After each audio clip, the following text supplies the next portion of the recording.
Hello, class. So today I'm going to be talking about the concept of fighting in professional hockey. It's long been a topic of discussion and debate for the past, I don't know, ever since I've been alive, ever since you've been alive. I used to play hockey for a long time. Now I just follow religiously because I'm a tennis player. Um, but I wanted to get into the topic of fighting because there's a lot to examine with it. The pros and the cons for it, I'll talk about a little bit. So remember the old joke, though? I was at a fight and a hockey game broke out. If you used to play hockey, you would know this very well because that's what hockey's known for by people who don't necessarily follow it. They know it by the fighting. That's pretty typical. Now, the concept of fighting in the pros has been, however, significantly diminished, if you will notice. And that's partly due to reasons I'll discuss later on. But it does hurt the game, as well as star players, by the way. That's the idea. Now, we're going to discuss, is diminishing fighting in hockey, is it a good or a bad thing? That's going to be what we're leading to. So, for context, fighting in the NHL or the AHL, professional hockey, it's been allowed, well, semi-regulated. It's like, take it like a law, like alcohol as an example, alcohol legislation. It's very much like that, and it's semi-regulated. So it's not an unchecked, unfettered, anything goes. It's not like that. It is a 5-minute penalty to fight, and there can only be 2 people max in a fight, no more than 2. It became more popular in professional hockey actually during and just after the era of the Broad Street Bullies. For those who aren't familiar with that term, that is the Philadelphia Flyers. They were described as the Broad Street Bullies.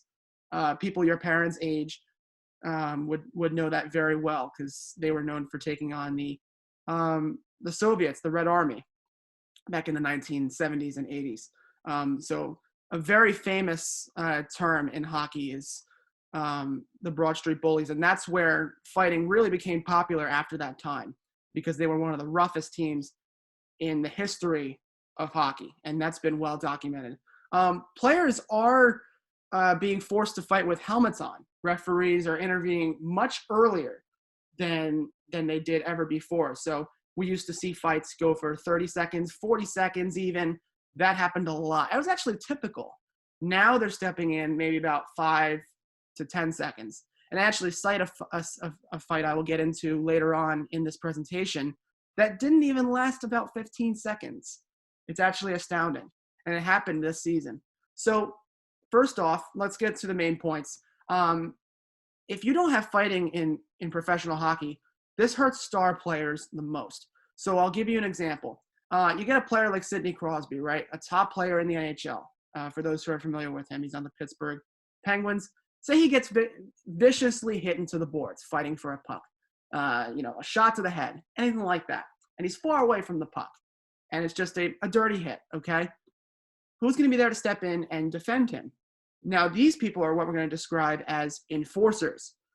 These are the people that they're not necessarily goons per se. Well, they have the description of a goon, but they're there also to defend their star players and kind of keep everyone in check, hold other players accountable on the ice.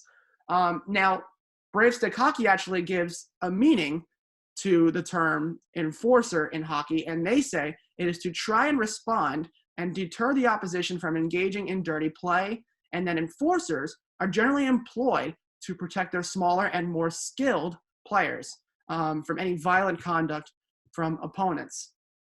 So that's the main point of an enforcer. And if you eliminate fighting, where's an enforcer, right? So that's one of my main points. Also, that leads me to my next one. I want to talk about how fighting has been known to motivate teams.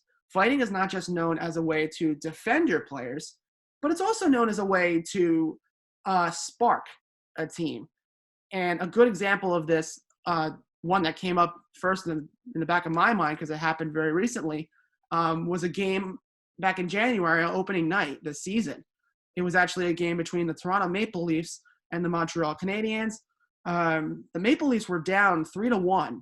They were trailing in the middle of the second period, and one of their enforcers, Wayne Simmons, who is a forward on that team, he decided to fight at around the 10-minute mark in the second period while the team was losing by 2 goals. Guess what happened after that fight? Coincidentally, the Maple Leafs came back and they won the game in overtime, 4-3. They scored 3 unanswered goals and won the game. Those are the kind of things that can happen with fighting. Is that it's an emotional spark. It's also a sign of, here, I'm fighting for you. Let's do this together. I'm fighting this opponent. Now I'm sticking up for the team. Now you guys have to do your share. So that's the big part with fighting, and that's one of the benefits to it, is that it helps a team propel further to a win and kind of get them over that bump of confidence that they need. So that leads me now to my next point, and that is that more fans actually tend to watch hockey when it's associated with more fighting. So an example, the early 2010s was around the time when hockey was when it was actually notorious for more suspensions for headshots and things like that. Now, as I mentioned earlier, headshots are what lead to more fights because enforcers are not going to take that. And so there were a lot of suspensions back in the 2010s, the early 2010s, for headshots, hits to the head. This was a sign that the games were getting more violent. And actually, there was a roundtable done. The Atlantic actually had an article done on this from their group that they did this with.